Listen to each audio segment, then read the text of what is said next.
like it or not. For the moment, the earth is where we make our stand.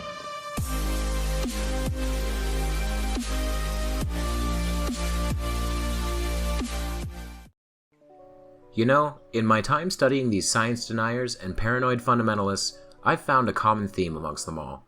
There's a few commonalities between all conspiracies: paranoia, distrust of government, but there's only one that seems to unify them all: who they blame. There's always an ever-faceless they, and while it takes many forms — the government, Freemasons, the deep state, the Illuminati, the reptilian shapeshifters — it always reverts back, in one way or another, to one specific group of people: the Jews. Let's do a history lesson, shall we? The Jewish people have been a target for anyone who wants to cast blame off of themselves, which happens a lot, unfortunately, for a very long time. The roots of anti-Semitism run quite deep. It first appears in the Book of Esther, in which the evil Haman plots to annihilate the Jews of Persia because their traditions and laws are different from others. Blooming from this, the blood libel became a known trope, claiming that Jews used the blood of Christian or Muslim children in a ritualistic fashion for their Passover ceremony. This desperate need to establish an other, a common enemy for people to rally against, persisted throughout Jewish history, with myths that Jews were power-hungry, even describing them as vampires that leash off of other cultures. Its biggest problem was the portrayal of Jews as a racial hive mind, acting in unison with the same goals and interests in mind. This is, of course, ridiculous. Consider the idea of any race being able to coordinate a gigantic conspiracy while spread across the globe in modern times. It can't be done, and wouldn't be done. If you're white, do you know every white person? If you're black, do you know every black person? I mean, Jews don't even vote consistently. For this, all we need to look at is the voting patterns of American Jews, who consistently vote Democratic, therefore voting against unconditional support of Israel. In the 20th century, claims began to come forth of international Jewish conspiracies. This originated in 1903 with a document called the Protocols of the Learned Elders of Zion, purporting in detail the agenda for a Jewish conspiracy to take over the world through control of the media, banks, and the government. Of course, as early as 1921, the document has been proven to be a hoax by a French-Russian politician who wanted to convince other politicians that liberalism was a Jewish plot.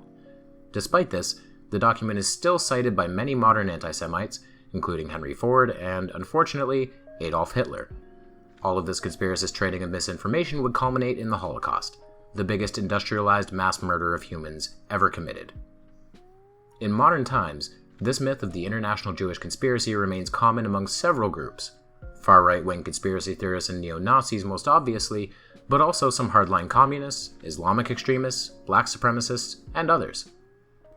Worst of all, the internet has hastened the proliferation of this nonsense, and here we find ourselves today, with the real subject of this video, Eric Dubay. In this community, we often describe Dubay as a con man and a Poe, but I believe part of him to be a legitimately insane conspiracy theorist. My reason for this is his anti-Semitism. That's something he can't exactly sell, but he persists in publishing about it. He slips it into his god-awful rap songs. So Paul Michael Bales made a diss track about me. Him and Neil deGrasse Tyson think they can rap now. Stop it. Get some help. There's fucking flat Holocaust denied. Hitler was cool and not a bad guy. Stop it. And he even wrote an article, which I'd like to discuss in detail today. It's called The Truth About Hitler, and we're reading it today to find out the truth about the racist and fundamentalist lunatic that is Eric Dubay. They say the winners write history, and it is absolutely true. The most egregious example in modern times has to be the mainstream misunderstanding of Adolf Hitler and pre-World War II Germany. Adolf Hitler was actually a vegetarian, animal lover, an author, an artist, a political activist, economic reformer, and nominated for a Nobel Peace Prize. He enacted the world's first animal cruelty, anti-pollution, and anti-smoking laws. Unlike the demonic portrait that history has painted for him, Hitler was beloved by his people, and he wanted nothing but peace. First of all, winners doesn't need an apostrophe, Eric. That says the winner is write history, you moron. Second, not a single thing you described is mutually exclusive with not being a mass-murdering maniac, nor does any of it improve on his being a mass-murdering maniac. Hey look, here's a vegetarian who's a bad person. Over 70 billion pigs in cages so small they cannot move for years, okay? I have the highest score in Hot or Not history. I got 9.9 out of 10 after 327 women rated me. Let's see your talent. Let's see your talent, you ugly piece of Stop it. Here's an animal lover who's a bad person. Here's an author who's a bad person. Here's an artist who's a bad person. Here's some political activists who are bad people. Here's some economic reformers who are bad people. Here's a man who won a Nobel Prize in physiology for inventing the frontal lobotomy. Nothing you said was worth doodly shit, Dubay. After World War I in 1919, the Internationalist League of Nations Treaty of Versailles enforced draconian reparation taxes on Germany so ridiculous that US President Woodrow Wilson said, "If I was a German, I should think I would never sign it." British Prime Minister David Lloyd George said, "We have written a document that guarantees war in 20 years. When you place conditions on a people, Germany, that it cannot possibly keep, you force it to either breach the agreement or to war." Now Dubay begins his insidious tactics of half-truths hidden within whole lies. It is true that, following the First World War, Germany was handed an extremely bad deal. Bad enough that, yes, another world war did indeed seem inevitable. So far, there's still nothing forgiving Hitler. Going to war isn't why he's a bad person. The 6 million people who he killed is why he's a bad person. Incidentally, Eric then cites that Hitler in fact created 6 million jobs for the people of Germany. This is true because that's what happens when a country goes to war. The people need to stand up and do the fighting. Not to mention, Jews were forcibly removed from the workforce, obviously creating job openings for non-Jewish German people, as well as women being encouraged to leave the workforce, creating jobs for more men. And last but not least, Hitler also founded a new banking system that traded with money that didn't even exist to begin with. For more information, read up on what a Mefo bill was.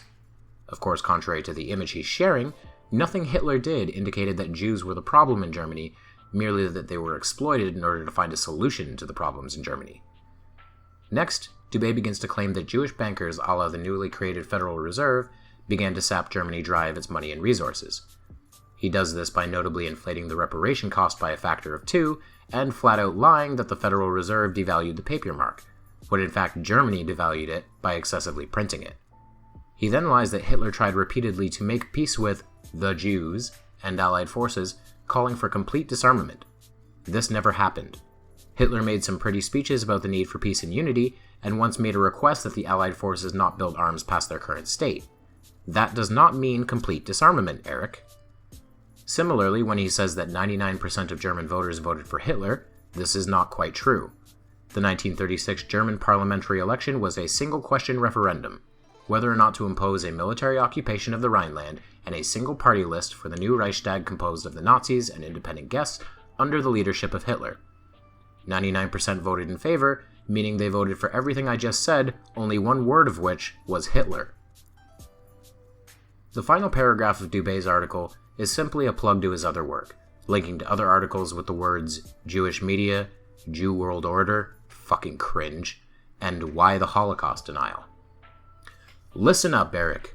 You have a fundamental and fucking sickening disconnect with reality.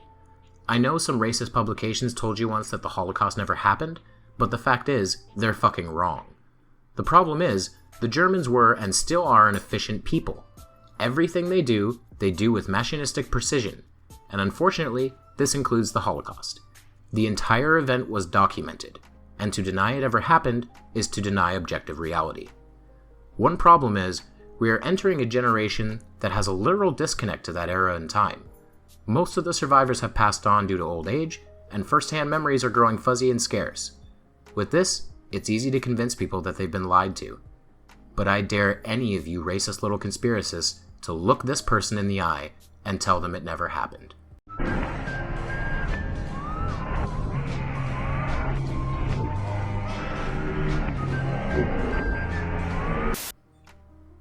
I'd like to close with a poem written about that era and time. First they came for the socialists, and I did not speak out because I was not a socialist. Next they came for the trade unionists, and I did not speak out because I was not a trade unionist. Then they came for the Jews, and I did not speak out because I was not a Jew. And when they came for me, there was no one left to speak out for me.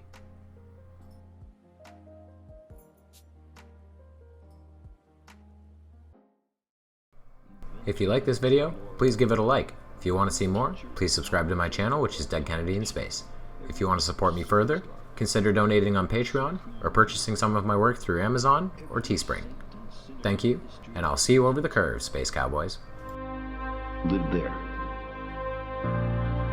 on the mote of dust,